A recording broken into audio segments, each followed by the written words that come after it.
సుమన్ టీవీలో మీ personal and business promotions కోసం కింది నెంబర్కి కాంటాక్ట్ చేయండి. నా తోటి బలిజ సోదరీమణులకు అందరికీ కూడా ముందుగా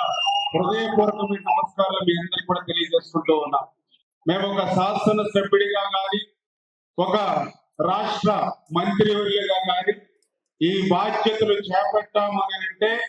దానికి గల కారణమైనటువంటి వ్యక్తులు ఎవరైతే ఉన్నారో వారి సమక్షంలో వారి సభా కార్యక్రమంలో పాల్గొనడం. ఎందుకంటే మొన్న జరిగినటువంటి ఎన్నికల్లో ప్రత్యక్షంగా నేను చూడటం జరిగింది. ఎక్కడైతే కాపు తెలగ బలిజ ఒంటరి కులస్తులు ఎక్కడైతే ఉంటారో ఆ కులస్తులైనటువంటి ప్రతి బూత్లోనూ కూడా 90 నుంచి 95% కసిగా పట్టుదలగా పోలింగ్ జరిగింది. పోలింగ్ జరిగిన తర్వాత ఆ ఓట్ల లెక్కింపులో చూస్తే ఎక్కడ కాపు తెలగ బలిజ ఒంటరి కులస్తులైనటువంటి ప్రతి బూత్లోనూ కూడా 100కి 99% మంది కాపులు తెలగ బలిజ ఒంటరి కులస్తులు మీరందరూ వేసినటువంటి ఓటుతోటి ఈ రోజు ఈ ఆంధ్రప్రదేశ్ రాష్ట్రంలో ఈ యొక్క తెలుగుదేశం జనసేన బీజేపీ ఎన్డీఏ ప్రభుత్వం ఏర్పడింది. అందుకు సహకరించినటువంటి మీ అందరికీ కూడా మనస్ఫూర్తిగా పేరు పేరున కూడా హృదయపూర్వకమైనటువంటి అభినందనలు, ధన్యవాదాలు ముందుగా మీ అందరికీ కూడా తెలియజేసుకుంటున్నారని చెప్పి తెలియజేసుకుంటూ, చరిత్రలో చక్రవర్తులుగా సైతం వెలుగొందినటువంటి ఈ యొక్క కాపు తెలగ బలిజ ఒంటరి కులస్తులు మరి కాలక్రమేణా రైతులుగా, కౌలు రైతులుగా, రైతు కూలీలుగా తదుపరి జరిగినటువంటి రాజకీయ, సామాజిక, ఆర్థిక కారణాలతో మరింత దిగజారి ఈ రోజు ఆంధ్రప్రదేశ్ రాష్ట్రంలో చూస్తే పోసలు గాజులు అమ్ముకుంటూ ఇటుక బడ్డీల్లో పనిచేస్తూ ఏదైతే ఆంధ్రప్రదేశ్ రాష్ట్రంలో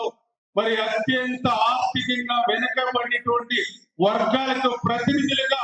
ఈ రోజు యొక్క కాపు తెలగ బలిజ ఒంటరి కులస్తులు నిలవడం చాలా శోచనీయమైన విషయం. అందుకే ఈ రోజు ఒకప్పుడు చక్రవర్తులుగా, మహారాజులుగా వెలుగొందినటువంటి ఈ జాతి ఈ రోజు ఈ స్థాయికి రావడానికి కారణం ఏంటని ఈవేళ ప్రతి కాపు తెలగ బలిజ యువతలో ప్రశ్నిస్తున్నటువంటి పరిస్థితి ఈ రోజు ఈ రాష్ట్రంలో ఉంది. అదేవిధంగా ఈ ఆంధ్రప్రదేశ్ రాష్ట్రంలో కూడా మరి యొక్క కాపు తెలగ బలిజ ఒంటరి కులస్తుల్లో అటువంటి ఆర్థిక పరిస్థితి నుంచి ముందుకు వెళ్ళలేదనే విషయాన్ని కూడా ఈ సందర్భంగా అందరూ కూడా గుర్తు పెట్టుకోవాల్సిన అవసరం ఉంది. మనందరికీ తెలుసు, అత్యంత పవిత్రమైనటువంటి టీటీడీ తిరుమల తిరుపతి దేవస్థానం చైర్మన్ సైతం చదలవాడ కృష్ణమూర్తి గారికి సైతం ఇచ్చినటువంటి పరిస్థితి కానీ, అంటే ఈ రకంగా చెప్పుకుంటూ పోతే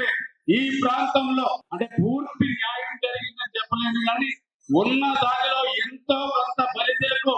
న్యాయం చేసింది తెలుగుదేశం పార్టీ అనే విషయాన్ని కూడా ఈ సందర్భంగా తెలియజేసుకుంటూ, మరి ఇటువంటి పరిస్థితుల నుంచి ఇంకా ఈ ప్రాంతంలో ఖచ్చితంగా మరి ప్రాతినిధ్యం అయితే పెరగవలసిన అవసరం ఉంది. నేను ఏ ప్రాంతంలో పనిచేసినా అక్కడ ఆ ప్రాంతంలో పెద్ద ఎత్తున నాకు బలిజలు కనపడినటువంటి పరిస్థితి.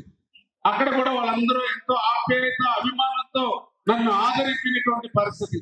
నాతో పాటుగా తెలుగుదేశం పార్టీ కూడా అదే రకమైన ఆదరణ ఇచ్చినటువంటి పరిస్థితి కూడా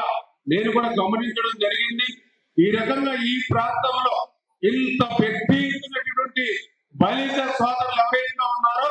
ఖచ్చితంగా వాళ్ళకి 100కి 100% న్యాయం చేయవలసిన బాధ్యత మా మీద కూడా ఉంది అని చెప్పి ఈ సభాపూర్వకంగా కూడా తెలియజేసుకుంటూ, ఈ యొక్క రాయలసీమలో ఉన్నటువంటి బలిజలకు రాజకీయంగా ప్రాధాన్యత ఇచ్చే విషయంలో ఫస్ట్ ప్రయారిటీ,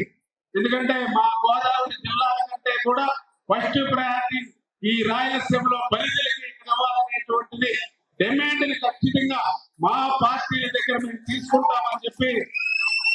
సభాపూర్వకంగా తెలియజేసుకుంటాం. ఎందుకంటే మనందరం కూడా అన్నదమ్ములుగా ఉన్నటువంటి పరిస్థితి, అన్నదమ్ములు అంటే అందరూ సమానంగా ఎదగాలి అని చేత ఎంతో కొంత రాజకీయంగా మా ప్రాంతంలో కొంత మేము ముందున్నాం కాబట్టి మాతో పాటు మిమ్మల్ని కూడా నడిపించవలసినటువంటి బాధ్యత, పైకి తీసుకురావాల్సిన బాధ్యత మా మీద ఉంది. ఆ విషయంలో మా పార్టీల దగ్గర మేము మరి యొక్క బలిజ సోదరులు నీటిపారుదల కోసం ఈ రాబోయే రోజులు పని చేస్తామనే విషయాన్ని కూడా మరొకసారి మీ ద్వారా కూడా తెలియజేసుకుంటూ, అదేవిధంగా దయవుంచి మరి సామాజికంగా ఆర్థికంగా మరింత ముందుకు వెళ్ళాలంటే ఖచ్చితంగా 2 విషయాలు కూడా మనం పాటించాలని చెప్పి కూడా మీ ద్వారా కోరుతూ ఉన్నా. ఒకటి,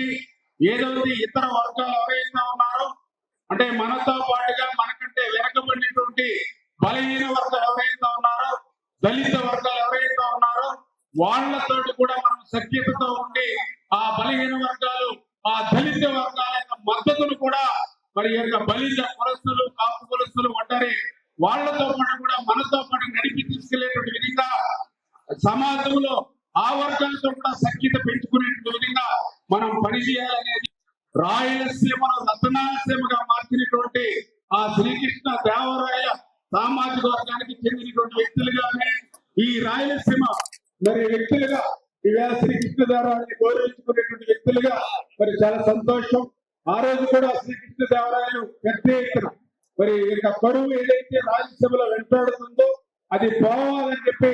ఆ రోజు కూడా ఈ రాయలసీమలో పెద్ద ఎత్తున చెరువులు తగినటువంటి వ్యక్తి శ్రీకృష్ణ దేవరాయలు. అంటే ఆ రకంగా ఒక ముందు చూపుతో ఆ రోజు శ్రీకృష్ణ దేవరాయలు ఏదైతే తలపెట్టాడో దాన్ని భవిష్యత్తులో కూడా ఆ ఇరిగేషన్ పరంగా కూడా రాయలసీమకు పెద్ద పేరు వేయడం ద్వారా